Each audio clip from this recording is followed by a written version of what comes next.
Are you aware of this faith in American history? President Truman stated October 30th, 1949, when the U.S. was established, the motto was, "In God we trust." That is still our motto, and we still place our firm trust in God. President Eisenhower remarked at a ceremony issuing the first postage stamp bearing the motto, "In God we trust," April 8th of 1954. Regardless of the words that may be inside the letter, on the outside is a message. Here is the land that lives in respect for the Almighty's mercy to us. Each of us hereafter fastening such a stamp on a letter cannot fail to feel something of the inspiration that we do whenever we read, "In God we trust." President Eisenhower told a women's conference, April 8th, 1954, "I have just come from assisting in the dedication of a new stamp. The stamp has a picture of the Statue of Liberty, and on it also is stated, 'In God we trust.' All of us mere mortals are dependent upon the mercy of a superior being." Eisenhower added, "The reason this seems so thrilling is the opportunity it gives to every single individual who buys the stamp to send a message, regardless of the content of the letter, that this is the land of the free and in God we trust." Eisenhower stated October 24th, 1954, "In God we trust. Often have we heard the words of this wonderful American motto. Let us make sure that familiarity has not made them meaningless for us. Atheism substitutes men for the supreme creator, and this leads inevitably to domination and dictatorship." On July 11th, 1954, a month after adding the phrase "under God" to the Pledge of Allegiance, Congress enacted Public Law 84-140, which put the motto, "In God we trust," on all national coins and currencies. In 1956, Congress legally adopted "In God we trust" as the official national motto.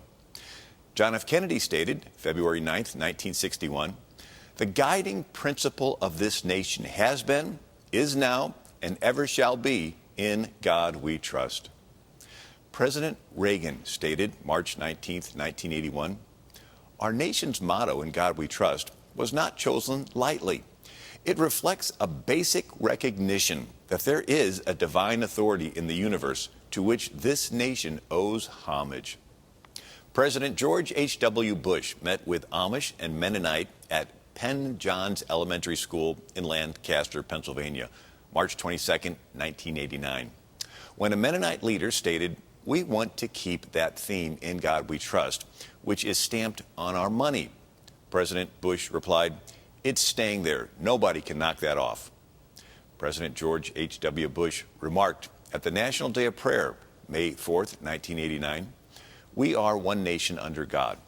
We were placed here on earth to do His work, a work best embodied in four simple words, 'In God we trust.'" In 2003, a joint poll, USA Today, CNN, Gallup, reported that 90% of Americans support "In God we trust" being on U.S. coins.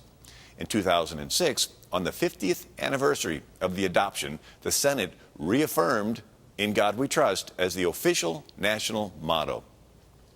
July of 2010, a federal appeals court in the District of Columbia ruled 3-0 in favor of the national motto's constitutionality under the First Amendment, quoting the 1970 decision, Aronow versus the United States. "It is quite obvious that the national motto and slogan on coinage and currency, 'In God we trust,' has nothing whatsoever to do with the establishment of religion." In 2011, the House of Representatives passed an additional resolution reaffirming "In God we trust" as the official motto of the United States in a 396-9 vote. When an intolerant atheist tried to ban it, the Supreme Court, March 7th, 2011, denied his challenge and maintained the U.S. national motto as "In God we trust." America has a unique history, and it's important for us to remember these acknowledgments of faith and miracles in American history.